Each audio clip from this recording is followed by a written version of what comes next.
So today we're talking about DocuSign templates, and I would like to go over how to submit an offer with your buyers. So the first thing you do, log into DocuSign, please, and go to the yellow New button, where you'll then choose Use a Template.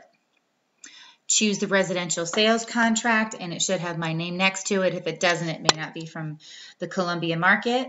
Add Selected. So now we're going to see that I have set up fields as usual. And as usual, you are going to need a little bit of information in order to get this completed. You need a name and an email address for each person who will be signing this document. In this case, in the case of the contract, it is simply the buyers and the agent, that's you. So for our purposes here, we're going to have Winston be a buyer, and Sylvia can be buying something with him, and I will be the agent. Okay, you are still not done with this page. Please name it something. Residential sales contract, please don't do that because it may keep it, it may save everything that you're typing into the template, which means that the next person to open the template will be seeing all of your information. So save it something else. Okay. So now you're going to be tempted. You see that big blue send button. Hey, this is great. I've already got the information. Nope, we're not ready to do that yet. What we're going to do is go to Advanced Edit. We have a lot of information that we need to add. Okay, first of all, before we get to this page and we're going to finish up this page, I want to show you the MGC addendum. Okay, so I have included the MGC earnest money addendum with this because until you write an offer, there's no need to be collecting earnest money.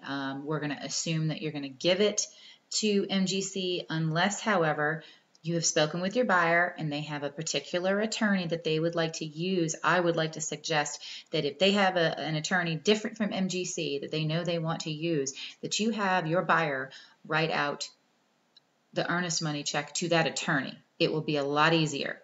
If you write an earnest money check either to the list company because that's what was required according to MLS, or if you're writing it to a different attorney, you do not need this MGC addendum, and so you may delete it.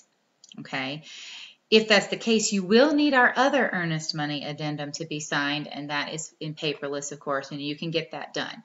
But if you are not going to be writing an earnest money check to MGC, go ahead and delete that. And in order to delete this, you simply go to the More Options tab and you can delete the document. Okay? Okay, and one more thing as we're moving down, I want to explain one more time about order, setting a signing order. As you can see here, buyer 1 and buyer 2 are both number 1 in the order. That means that they are going to be able to open up their emails and read this when they are ready to. They are going to be able to sign it when they are ready to. It also means that before you sign anything, you want to know that this offer looks the way that they want it to look. So if they have any questions, if there are any changes that need to be made, they can call you right now. You can do a correction and you can resend them the document with very little fanfare. It's very easy. I always want to know that my buyers are absolutely certain about what they have signed, and so that's where you need to be ready to answer questions. Once you get it to sign, once they've signed it and it comes to you now for the signature, you can check over it, make sure you haven't missed anything, and then you can sign it and get it on its way. And there's your subject line, your title. Feel free to send an email to them if you like. You can always customize an email to a specific recipient. As you can see, that would only go to Winston and not Sylvia. I would say if you're dealing with a couple, it would go to both of them. You would want that, but that is always an option in general. Okay, so moving forward, you hit the next button up at the top right, and now we see the documents. As you can see, I have put a lot of text boxes and a lot of initials in this document. It is not, however, complete. There is no way for me to add initials everywhere that might need to be initialed because there are choices to be made. This sales contract is a document that changes from person to person to person. There is no one standard way to fill it out. So this is where you have to be vigilant. First of all, are you one of the buyers or are you the seller? Then you better drag a checkbox over here and indicate that you, the agent, are a part of this deal, okay? But I would never assume that, and 99% of the time, you're not. So I'm not putting a box there for anybody to deal with, but you know that you have to deal with that if you are a part of the transaction. So then you can double click on the box and put today's date, so 2018, and then tab, and you are off to the races.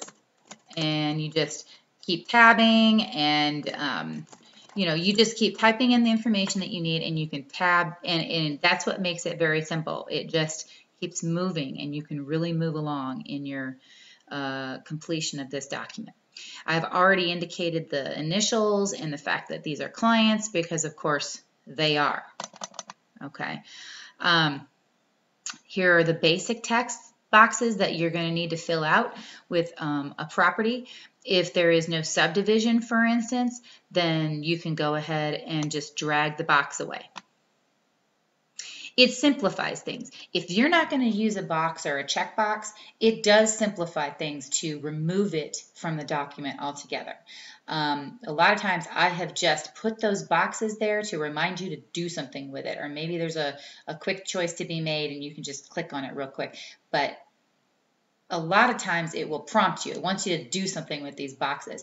That's why I always put the boxes in the agent's name if I can help it. I don't like to put too many text boxes with the buyer or seller under their names because it really prompts them to do things and maybe even to change information, and you want to be in control of that information. You don't want them to be able to change things and you not even realize it.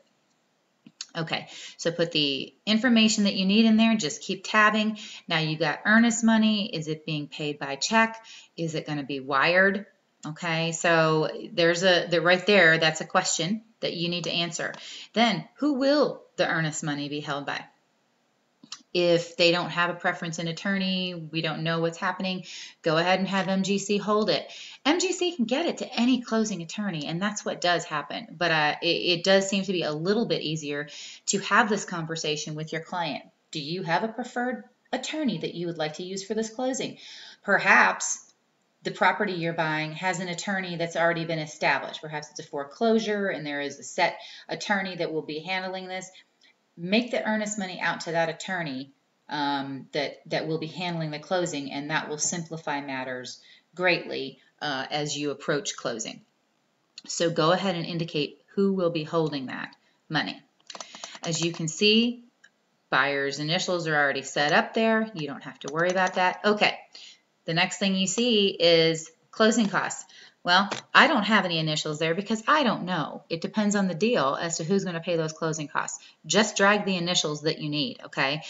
Put them in the proper place and add the date signed as well, okay? So please just handle that. That's a question that absolutely needs to be addressed. Financing. Is it a cash deal? Then it's not contingent. So you have to answer that question. You definitely have to answer the question of what kind of financing. So you need to know the answer to that question. Don't forget that when you're trying to decide closing costs and everything, I hope that you've gotten the amount from the lender. There are a lot of conversations to be had with people prior to putting in most offers. Okay, so initials there. Appraisal contingency. It's not always contingent. You may not always need that. So check the correct box. You need to put the names of whoever is going to be on the deed. Type that in properly. Put the date. I have only allowed the option for at closing there. drag that checkbox wherever you need it, but obviously it's always recommended to do it at closing. That's really the cleanest way to do it, the easiest. Okay. Here's the other thing with the due diligence. There are no initials if you're doing it the standard default way, which is 10 business days, then submit a repair addendum. That's the standard process. That's what everybody assumes will happen unless. And the unless is where you would initial one of these as is paragraphs. So be very careful that you don't get initial happy and say, oh, we forgot to initial something. Only initial this part if it is an as is property and your buyer understands that. So if that's the case, drag some initials over and date them, please. Okay, property disclosure, we're going to assume that there's a property disclosure on most properties. However, there are some that there are not property disclosures. Feel free to drag those initials on down if there is no property disclosure on the property being purchased. Is there a home warranty?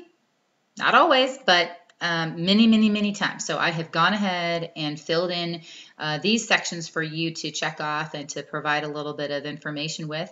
If they're not going to be there, you might consider just dragging all that and deleting it. It might make your life a little bit easier as you're trying to sign because it will want you to put something in those boxes. Okay, property documentation. I've put the check boxes in the most common answers, but you know what? If this is a short sale, then move this checkbox on over, okay? Answer the questions properly. Move the boxes or add things as you need. Okay, association fee question, etc., etc. Okay, if you check that there is an addendum attached, then you're going to need to upload it and you're going to need to fill that out. I do not have the addenda, the various ones that could be used, uploaded into this template. So you can always go back and add a document to this.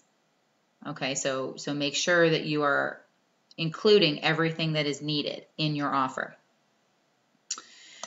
Notice I don't have any text boxes in other terms. Okay, if you're going to put something in other terms, put it under your name. Okay, again, please don't let the clients have the ability to change anything, and this other term section is particularly important because anything that is typed here is basically superseding something else in the contract, and we don't want people getting in trouble for practicing law without a license, as the attorneys like to put it. So if you need to put all appliances, including refrigerator, to convey at no cost to client, then go ahead and drag your text box and start typing. Okay, but be very mindful of what you're putting in number 18. Expiration of the offer, you obviously need to type that in. And then I've already set up the signature. There's the full name. All they have to do is click on that information. You do need to fill this out. Now that's your name. It's going to pop up there. But you need to put your license number and your office code. Don't forget, your office code is located on your pocket card. Okay, you got your pocket license that you should have available to you, and the office code is going to be a 5-digit code, and your license number will be either a 5- or 6-digit number depending on how long you've been an agent. Your email address and your phone number, so please fill that information out. I have seen contracts submitted to us from other people that there is no information on there, and I think that's frustrating and it doesn't look professional. So really make sure that you have completed every part of the offer, okay, and double checked it and made sure it's right before you submit it to anybody. Here's the MGC addendum, super easy. Again, if you don't need it, you don't need it and should have deleted it by now. But all you do is you put the date in here, in that fancy lawyer speak that they've got right there, and put the name of the seller, and the name of your buyer is already here. I'm not sure why there's just the one. There should be 2 there. And then you put the address, and the initials are already set. So there you go, and that's it. Signatures, and you're done. That is how you handle the offer template. So